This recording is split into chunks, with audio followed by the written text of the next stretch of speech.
So if I might, we're going to do this very quickly. Sheriff Daniel Abbott, as you know, Van Buren County, highly respected, and he's going to say a few words. Thank you, Daniel. So I'll make this pretty brief. I was asked to hit on how the open borders are affecting us here in southwestern Michigan. Our county is actually on the southwestern part of Michigan, only Berrien's below us. I ran some numbers yesterday in our jail facility. 40% of our inmates in our jail in Van Buren County have out-of-county residency. Out of the 40% that do not live in our county that we're feeding every day, 10% of those have addresses from Mexico or Guatemala. Put that in perspective. We are a rural community.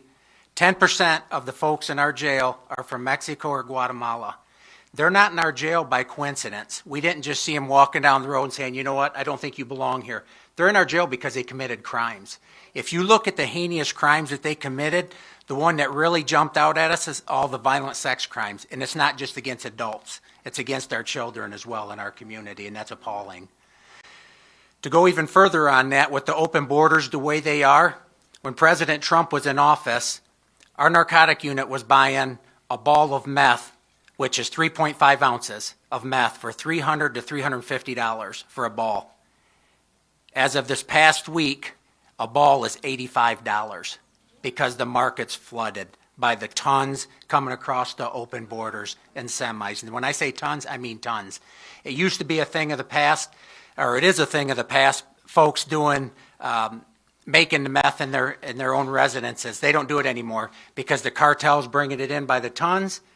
They're not having to make it inside their residences, hence the cheap amount that's going out and the amount that's on the street. It's disturbing. I've got a few bullet points I want to really drive home to you folks.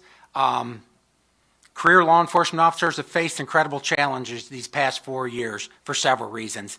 The drastic rise in fentanyl as well coming over the border has touched just about every family in southwestern Michigan. You guys all see it on the news on a regular basis, all the ODs and domestic situations that we handle in law enforcement. We handle roughly 2 overdose deaths a week in our county. Keep in mind, our county is only 76,000 population. So at least twice a week, we're handling those. And those are numbers I ran yesterday. I just didn't make those numbers up. That's disturbing. It's getting in our schools. It's getting in our children's hands. It's very disturbing. It's killing our kids. It's poisoning our communities. It's making the jobs of law enforcement professionals much more difficult. The open southern border is the heart of lawlessness and crime you're witnessing. Make no bones about it. We need leadership at the national level that is willing to solve this crisis. President Trump, without a doubt, is the leader we need to get the job done and get America safe. Thank you.